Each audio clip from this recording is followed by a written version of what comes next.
الحمد لله الحمد لله الذي خلق السماوات والأرض وجعل الظلمات والنور ثم الذين كفروا بربهم يعدلون وأشهد أن لا إله إلا الله وحده لا شريك له وأشهد أن نبينا محمدا عبده ورسوله بعثه الله رحمة للعالمين بشيرا ونذيرا. اللهم صل وسلم وبارك على نبينا محمد وعلى آله وصحبه ومن تبعه بإحسان إلى يوم الدين. أما بعد, dear respected brothers and sisters,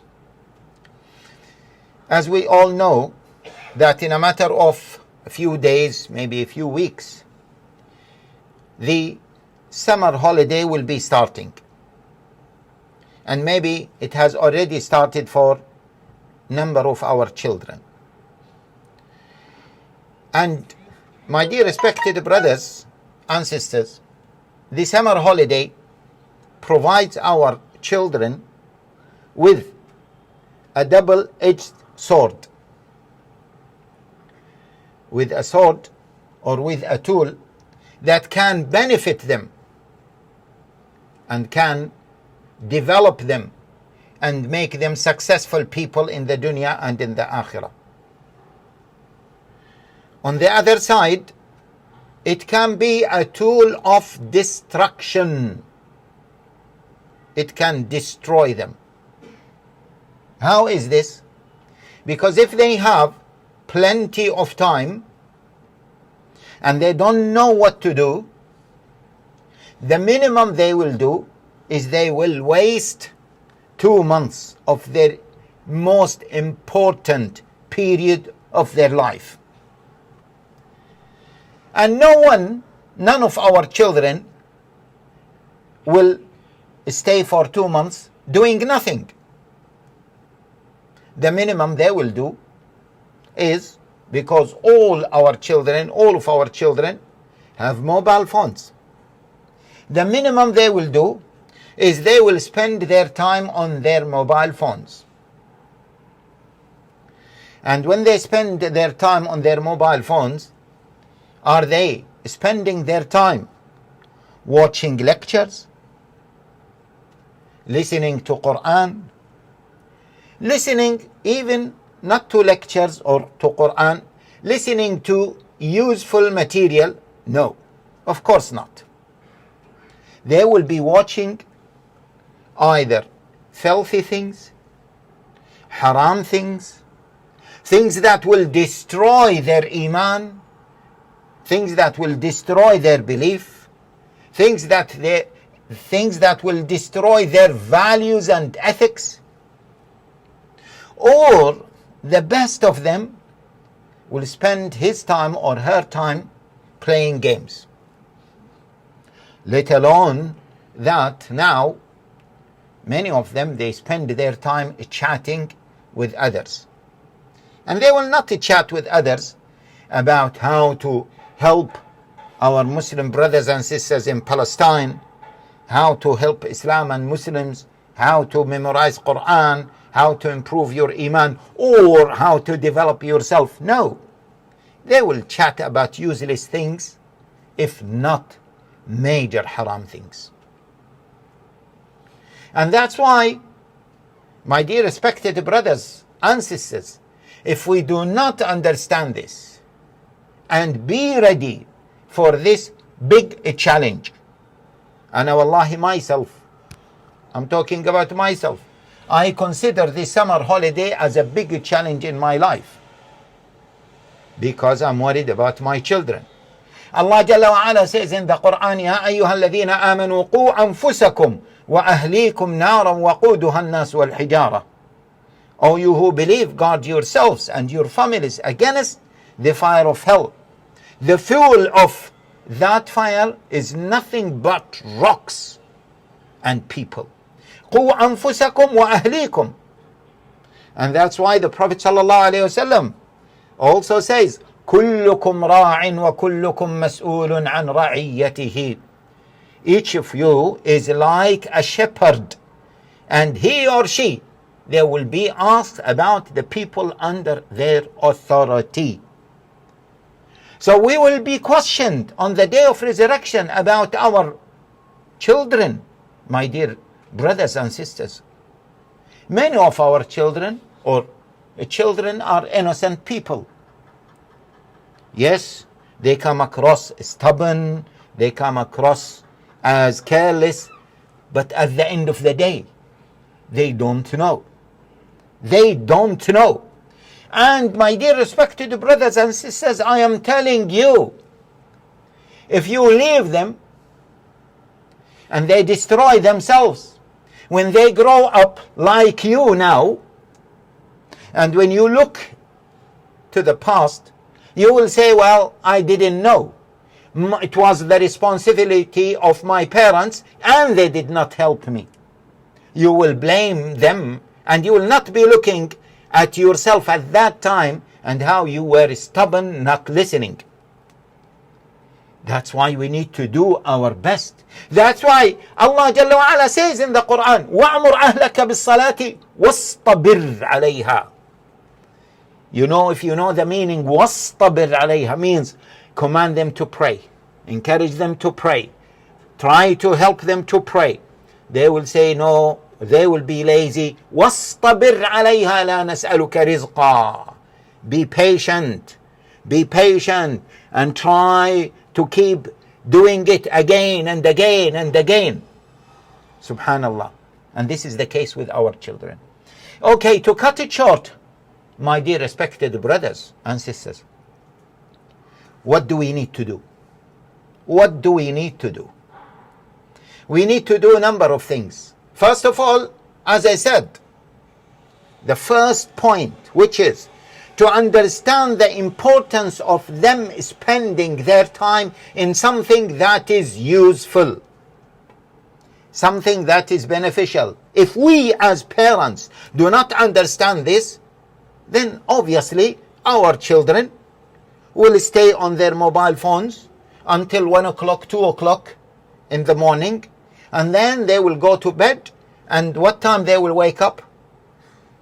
1 o'clock, 2 o'clock. 2 o'clock when? 2 o'clock midday. And then they want to go for breakfast. They will have a very bad mood. They will fight with their brothers and sisters, with their siblings, with their mothers, and the whole house will be under tension. Let alone by the end of the summer period, they are lazy, they are careless, they are addicted to something haram here, or the minimum is they are addicted to games. So the first point is we as parents have to understand that this is a very important period of time and we have to find a solution for this challenge. The second point, my dear respected brothers and sisters, please listen carefully. All of us in the home, especially the parents, the mother and the husband, the mother and the father, they have to agree on a vision. What do they want to do for the children in this holiday period? There has to be an agreement. If there is no agreement between the father, who is the head of the house, and the mother, who is the deputy head of the house, what will happen? The children will play on the differences between mothers and fathers. They will take advantage of the disagreement between parents. So we have to have an agreement. We have to be in agreement with our spouses on what we want to do for our children. This is number 2. Number 3, my dear respected brothers and sisters, there is no project in this life that can be successful if you do not plan for it.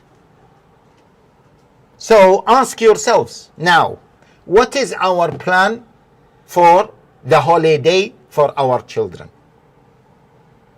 If we do not plan for them, then time will go and then we will not achieve anything. They will not achieve anything. They will destroy themselves. And planning, brothers and sisters, this is the essence of our Islam. If we want to come to pray, the Prophet ﷺ said, indirectly plan for it. Do adhan, make wudu, All of this is preparation for the salah. For the hajj, there is a plan. For the siyam, there is a plan. For Islam in general, there is a plan. If you fail to plan, you are planning for your failure. أقول قولي هذا وأستغفر الله لي ولكم من كل ذنب فاستغفروه إنه هو الغفور الرحيم. الحمد لله وأشهد أن لا إله إلا الله وأن محمدا عبده ورسوله صلى الله عليه وعلى آله وصحبه وسلم تسليما كثيرا. Number 4, when you plan the activities for your children, make sure that you have variety of activities. Educational activities, recreational activities, social activities. Don't think that, oh, I will just teach them Quran. Okay, you teach them Quran for what? 1 hour a day? Then they have 23 hours. What are they going to do with that? Let alone they will be bored. Yeah? So we have to have number of, as I said, educational activities. And the educational activities can also be divided into other activities. So they can learn Quran, they can learn some Arabic, they can learn history, they can learn other things, they can learn some skills. Some of them like mechanics, some of them like plumbing, some of them like other electronic. Let them learn something new. Social activities, very important. Now, rules are relaxed, so we can visit each other. Go outside with them. And masajid has to play a major role for this. So the masajid have to have number of activities for our children. Ask your masjid, what are you doing for the children in the holiday? And don't just accept that the masjid will do a Quran circle, because not all of the children will be interested in that. Let the masjid do some social activities, sports activities, other activities. So brothers and sisters, have variety of activities.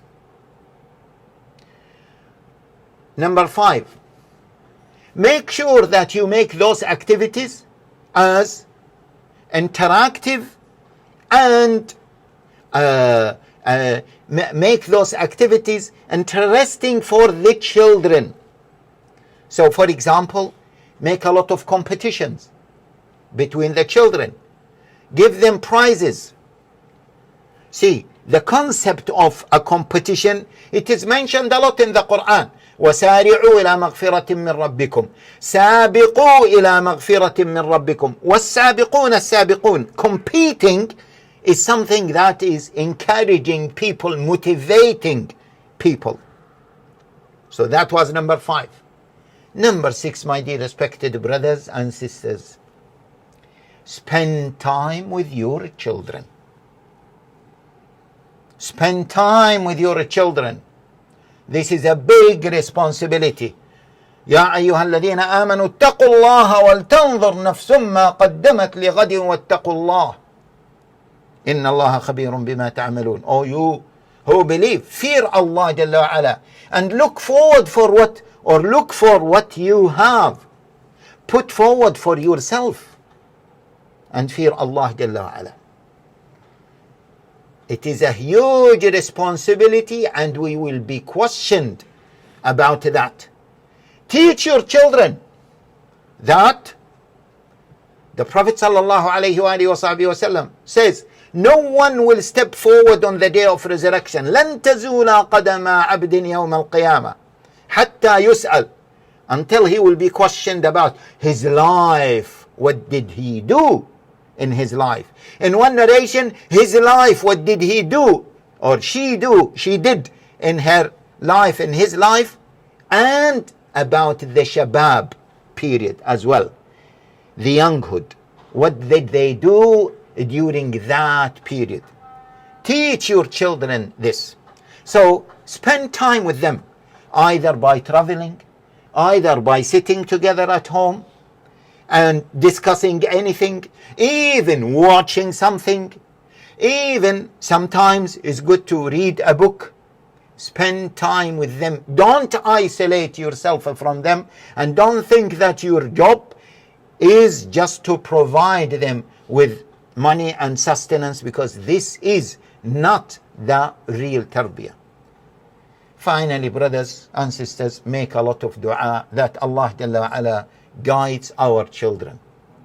That's why Ibrahim alayhi salam, in most of his dua, رَبِّ اجْعَلْنِي مُقِيمَ الصَّلَاةِ وَمِن ذُرِّيَّتِي. Oh Allah, make me among those who establish my salah, and who? And also from my offspring. And most of the prophets mentioned in the Quran, they were making dua for their dhurriyyah. We ask Allah Jalla wa Ala to guide them. And we ask Allah Jalla wa Ala to help us, to help them to maintain their iman. And we ask Allah Jalla wa Ala to enable us to provide them with tools that will protect them in this difficult, challenging time. اللهم اغفر للمؤمنين والمؤمنات الأحياء منهم والأموات والمسلمين والمسلمات الأحياء منهم والأموات.